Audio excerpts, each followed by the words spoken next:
ഞാൻ കഴിഞ്ഞ ദിവസം ഗിവ് മി പ്രോബ്ലംസ് എന്ന് പ്രാർത്ഥിക്കുന്നൊരു അച്ഛനെക്കുറിച്ച് പറഞ്ഞായിരുന്നല്ലോ. ഈ അച്ഛനെ കാണാൻ വേണ്ടി ഞാൻ കഴിഞ്ഞ ദിവസം പോയി. അപ്പം അച്ഛൻ്റെ ഒരു അനുഭവം പറഞ്ഞു.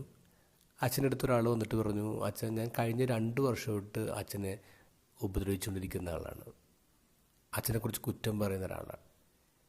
എനിക്ക് അച്ഛനെക്കുറിച്ച് അറിയില്ല, അച്ഛൻ ചെയ്യുന്ന കാര്യങ്ങളെക്കുറിച്ച് അറിയത്തില്ല. പക്ഷെ എൻ്റെ ഒരു കൂട്ടുകാരനുണ്ട്, ആ കൂട്ടുകാരൻ അച്ഛനെതിരാണ്. അപ്പോൾ എന്നോട് അവൻ എപ്പോഴും അച്ഛനെക്കുറിച്ച് നെഗറ്റീവായിട്ട് സംസാരിക്കും. അച്ഛൻ ചെയ്യുന്ന കാര്യങ്ങൾ ശരിയല്ല, ഇത് ശരിയല്ല. അങ്ങനെ എൻ്റെ ഉള്ളിൽ അച്ഛനെക്കുറിച്ചൊരു നെഗറ്റീവ് ചിത്രമായിരുന്നു. ഇപ്പം ഞാൻ പള്ളിയിലൊന്നും വരാറില്ല, ഞാൻ വേറെ പള്ളിയിലാണ് പോകുന്നത്.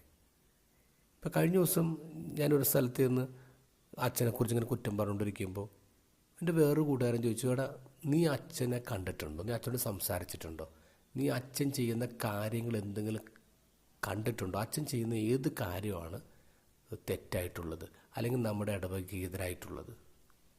അവൻ പറഞ്ഞ് ഞാൻ കാര്യമായിട്ടെടുത്തു. ഞാൻ പിന്നീട് നോക്കാൻ തുടങ്ങി. എനിക്ക് മനസ്സിലായി അച്ഛൻ ചെയ്യുന്ന ഓരോ കാര്യങ്ങളും ഇടവക്കാർക്ക് വേണ്ടി ചെയ്യുന്ന നല്ല കാര്യങ്ങളാണ്. എനിക്കിപ്പോൾ അത് ബോധ്യപ്പെട്ടു. അച്ഛനോട് ഞാൻ സോറി പറയുന്നു. കുറേ നാളായിട്ട് ഞാൻ പള്ളി വന്നിട്ടില്ല, സഞ്ചിപ്പരി വിട്ടിട്ടില്ല. 1,00,000 രൂപ അയാൾ അച്ഛന് ഡൊണേഷൻ കൊടുത്തിട്ട് പോവാണ്. ഗോസ്പലിൽ ക്രിസ്തുവിനെതിരെ സംസാരിക്കുന്ന കുറേ അധികം ആൾക്കാരെ കാണാം. അവിടെ 2 പേര് വേറിട്ട് നിൽക്കുകയാണ്. ഒന്ന് ടെമ്പിൾ പോലീസുകാരാണ്. അവർ അറസ്റ്റ് ചെയ്യാനാണ് പോകുന്നത്. പോയിട്ട് അവർ അറസ്റ്റ് ചെയ്യാൻ തിരിച്ചു വരുന്നു. അപ്പോൾ ഫരിസേയർ ചോദിക്കുന്നു, നിങ്ങളെന്താ അറസ്റ്റ് ചെയ്യാഞ്ഞേ? അപ്പോൾ അവർ പറഞ്ഞു, ഇതുപോലെ വേറെ ആരും സംസാരിച്ച് ഞങ്ങൾ കേട്ടിട്ടില്ല. അവൻ ജെനുവിനാ, അറസ്റ്റ് ചെയ്യണ്ട. രണ്ടാമത്തെ ആൾ നിക്കോദെമോസാണ്. നിക്കോദെമോസ് സൻഹെദ്രിനിൽ നിന്ന് എഴുന്നേറ്റ് പറയാണ്, ഒരാൾക്ക് പറയാനുള്ളത് കേൾക്കാതെയും അവൻ ചെയ്യുന്ന എന്താണെന്ന് കാണാതെയും നമുക്കെങ്ങനെ വിധിക്കാൻ പറ്റും? ഏത് കോർട്ടാണ് ഹിയറിംഗ് ഇല്ലാത്ത ഒരാൾ വിധിക്കുന്നത്?